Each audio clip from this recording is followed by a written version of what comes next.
अस्सलाम वालेकुम वरहमतुल्लाहि वबरकातुहू। 10 मुहर्रम का रोज़ा रखने वालों, पता है ये रोज़ा क्यों रखा जाता है? इस 10 मुहर्रम को आशूरे का दिन क्यों बोलते हैं? जानो, आशूरे का रोज़ा रखना ज़रूरी है या नहीं, और रखना ज़रूरी है तो क्यों? और वो 4 बातें भी सुन लेना इस बयान में कि जो हमारे नबी सल्लल्लाहु ताला अलैहि वसल्लम की ज़िंदगी में कभी भी तर्क नहीं हुई। यानी हमारे नबी ने अपनी ज़िंदगी में इन 4 बातों को कभी तर्क नहीं किया, यानी कभी नहीं छोड़ा। वो 4 बातें हैं क्या? जानो। मुफ्ती सलमान अज़हरी साहब की इस वीडियो को आप देखो और आगे शेयर करो। मैं थोड़ी बातें अर्ज करके आपके सामने ये बात रखूंगा। अल्लाह के नबी सल्लल्लाहु ताला अलैहि वसल्लम ने इस हुर्मत वाले महीने की फजीलत भी बयान फरमाई, और इस मुहर्रम में हजरत हफ्सा रदी अल्लाह ताला अन्हा जो हुजूर की ज़ौजा हैं, वो फरमाती हैं रसूल पाक सल्लल्लाहु ताला अलैहि वसल्लम 4 अमल जिंदगी में कभी तर्क नहीं करते थे, छोड़ते नहीं थे। वो क्या है? तो आप फरमाती हैं उनमें से एक आशूरा का रोजा हुजूर कभी नहीं छोड़ते थे। आशूरा का रोजा रसूल पाक सल्लल्लाहु ताला अलैहि वसल्लम कभी तर्क नहीं फरमाते। इसकी बड़ी फजीलत है। यह आशूरा क्या है? 10वीं मुहर्रम के दिन को आशूरा कहा जाता है। बड़ा तारीखी दिन है, और बल्कि अल्लाह के नबी सल्लल्लाहु अलैहि वसल्लम ने यह भी फरमाया क़यामत भी इसी दिन को आने वाली है।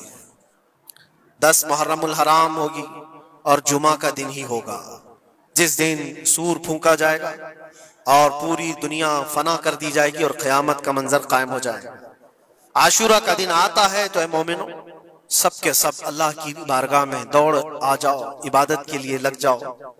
और उस दिन ये याद करना चाहिए कि यही वो दिन होगा जब हमें बारगाह रब्बुल इज्जत में खड़ा किया जाएगा।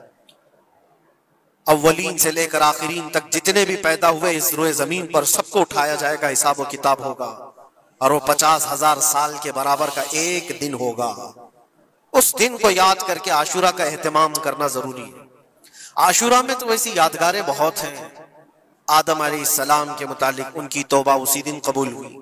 नूह अलैहिस्सलाम की कौम पर जो अजाब आया था तूफान का, वो तूफान नूह से कश्ती को जो नजात मिली नूह अलैहिस्सलाम की, वो भी आशूरा का दिन था। सैयदना यूनुस अलैहिस्सलाम को मछली के पेट से बाहर निकाला गया, वो भी आशूरा का दिन था। मूसा अलैहिस्सलाम को फिरौन से नजात दी गई, फिरौन गर्क हो गया, पानी में डुबो दिया गया, वो भी आशूरा का दिन था। बहुत सारी इस तरह की तारीखी चीजें आशूरा के दिन। लेकिन ये सारी तारीखों पर एक तारीख गालिब आ जाती है, वो रसूलुल्लाह के नवासे की कुर्बानी का दिन, इसलिए कि वो पूरी उम्मत को हिला देने वाला हादसा है। नबी आखिरुज़्ज़मान सल्लल्लाहु ताला अलैहि वसल्लम ने अपने उस लख्ते जिगर को, अपने उस नूरे नजर को, जिसके लिए अपने सजदे लंबे कर दिया करते थे। जानते हैं आप, हुजूर पाक सल्लल्लाहु अलैहि वसल्लम के एक बेटे थे हजरत इब्राहिम, और ये उसी जमाने के हैं जब हजरत इमाम हुसैन भी पैदा हुए थे, और हुजूर की गोद में आपके अपने बेटे भी थे। हुजूर सल्लल्लाहु ताला अलैहि वसल्लम के वो एक ही बेटे हैं जो 6 महीने तक जिंदा रहे। हुजूर सल्लल्लाहु अलैहि वसल्लम अपनी गोद में बिठाकर उन्हें प्यार कर रहे थे, और इमाम हुसैन को भी गोद में रखे हुए थे। एक तरफ नवासा है और एक तरफ बेटा है। जिब्राइल अमीन ने आकर के अर्ज किया अल्लाह के नबी सल्लल्लाहु अलैहि वसल्लम से, कहा रब तबारक व तआला की मंशा यह है कि इन दोनों में से आप किसी एक ही को रख सकते। अल्लाह के नबी सल्लल्लाहु अलैहि वसल्लम ने इमाम हुसैन पर अपने बेटे को कुर्बान कर दिया। कहा है जिब्राइल, हुसैन को रहने दो, इसलिए कि ये मेरी आंखों का भी नूर है और फातिमा की आंखों का भी नूर है। फिर चंद ही दिन के बाद हजरत इब्राहिम का इंतकाल हो गया। आप अंदाजा करें, जिस हुसैन आजम के लिए रसूल पाक सल्लल्लाहु अलैहि वसल्लम ने अपने बेटे को कुर्बान किया, और मदीने की गलियों में जिसको अपने कंधों पर उठाकर सवार करते थे, इमाम हुसैन हुजूर के सल्लल्लाहु ताला अलैहि वसल्लम के कंधों पर सवारी किया करते थे। दोष नबुव्वत जिनकी सवारी हो, अंदाजा कर सकता है कोई? उस हुसैन आजम के चर्चे मदीने तैयबा में बचपन में ही आम थे। सहाबा इकराम रिज़वानुल्लाहि ताला अलैहिम अजमईन देखते थे, कभी हुजूर सल्लल्लाहु ताला अलैहि वसल्लम मस्जिद नबवी तशरीफ लाते तो ये दोनों शहजादे हुजूर के जुब्बे पर लटके हुए आते थे। कभी हुजूर मिंबर पर खड़े हैं तो एक शहजादा हुजूर के एक कदम को पकड़ा है, दूसरा दूसरे कदम को पकड़ा हुआ है। ये तो उनकी परवरिश थी जो बचपने की थी। सहाबा उनकी इस बचपने पर रश्क किया करते थे, और सहाबा इकराम रिज़वानुल्लाहि ताला अलैहिम अजमईन अदब हद दर्जे का करते थे। आपको मैं बताऊं, अदब तो ऐसा था अहले बैत अतहार का। इमाम हुसैन की उम्र छोटी सी थी। इमाम हुसैन और एक जमाना ऐसा था जब हुजूर पाक सल्लल्लाहु अलैहि वसल्लम के विसाल के बाद हजरत अबू बकर का जमाना आया, 2.5 साल आपने खिलाफत की। फिर उसके बाद हजरत उमर का दौरे खिलाफत शुरू हुआ। और हजरत उमर के दौरे खिलाफत को कौन नहीं जानता, ऐसे रोबो दबदबे वाला खलीफा कि लोग उनकी हैबत से कांपते थे, कैसर और किसरा कांप रहे होते थे, बड़ी बड़ी फौजें थर्राती थी उस नाम से, हजरत उमर के नाम से। उनके दौरे खिलाफत में एक बार ऐसा हुआ था कि हजरत उमर के बेटे हैं अब्दुल्ला, और उनका और हजरत इमाम हुसैन का बचपन में कुछ झगड़ा हो गया। छोटी उम्र थी, इमाम हुसैन की भी उम्र छोटी थी, अब्दुल्ला की उम्र भी छोटी थी।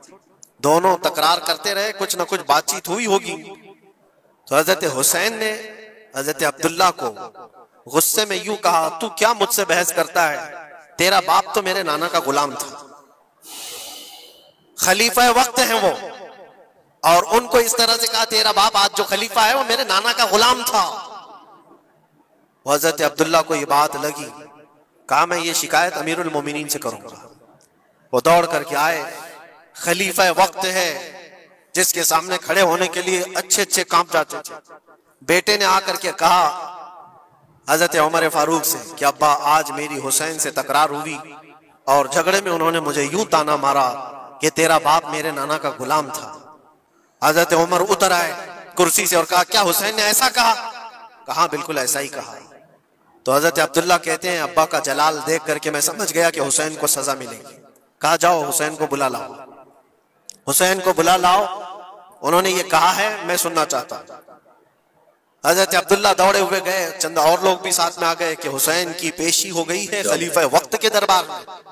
अमीरुल मोमिनीन उमर इब्न खत्ताब ने तलब किया है। हजरत हुसैन आए और वो शहजादे के अंदर जो रोबो दबदबा है, जलाल है, जमाल है, वो बचपने से कायम है। रसूलुल्लाह सल्लल्लाहु अलैहि वसल्लम का लुआब पाक जिसने पिया, खलीफा वक्त के सामने आकर खड़े हुए। हजरत उमर ने पूछा, हुसैन मेरे बेटे को क्या आपने ऐसा कहा है कि तेरा बाप मेरे नाना का गुलाम था? हजरत हुसैन ने कहा, हाँ मैंने कहा है। डर किस बात का, खौफ किस बात का? जो कहा है वो कह रहा हूं, हाँ मैंने कहा। हजरत उमर ने कहा, कैसे कहे बताओ, किस तरह से तुमने कहा था, बोल के बताओ।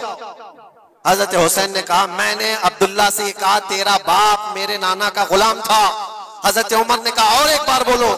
हजरत हुसैन ने फिर कहा, अब्दुल्ला तेरा बाप मेरे नाना का गुलाम था। हजरत उमर ने कहा, और एक बार बोलो। 3 बार बोलने के बाद उनके दोनों बाजू पकड़ करके घुटने जमीन पर टेक दिया।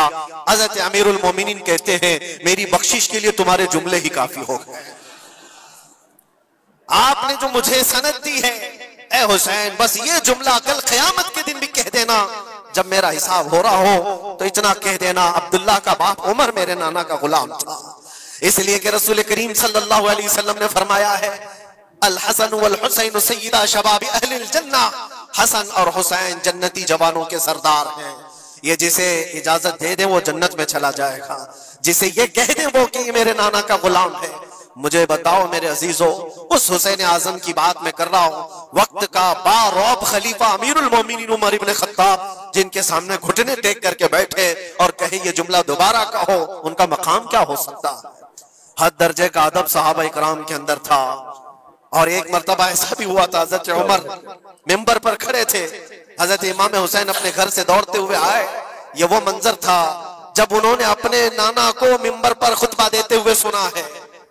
जमाना उन्होंने आंखें खोली हैं हुजूर की गोद में, बचपना पाया है रसूलुल्लाह के घर में, और देखा है सबसे पहले खुतबा देते हुए तो अपने नाना को देखा था। लेकिन जब रसूल करीम सल्लल्लाहु अलैहि वसल्लम की वफात हो गई तो पूरा अंधेरा सा छाया हुआ था। हजरत इमाम हुसैन उनके मुतालिक है कि एक बार हजरत उमर मिंबर पर खड़े थे, वो दौड़ते हुए आए मस्जिद में। हजरत हुसैन को ऐसा लगा कि रसूलुल्लाह खुतबा दे रहे हैं। वो यादें कहां से जाती जो रसूलुल्लाह को खुतबा देते हुए देखा था। दौड़ते हुए आए, देखा उमर फारूक खुतबा दे रहे हैं, तो चीख करके कहा कि आप मेरे नाना के मिंबर से उतर जाओ, ये मेरे बाप का मिंबर है, अपने बाप के मिंबर पर जाओ, तुम्हारे बाप के मिंबर पर जाओ। हजरत उमर उतर गए, ये नहीं कि खुतबा कायम रखा, फौरन उतर आए और शहजादे को पकड़ करके रोने लग गए। सच कहा है हुसैन, ये मिंबर तो तुम्हारे घर का ही है, ये मिंबर तुम्हारे बाप का है, तुम्हारे नाना का है। और उन्होंने ये इज्जत बख्शी है हमें कि हम इस मिंबर पर खड़े होते हैं। अगर आप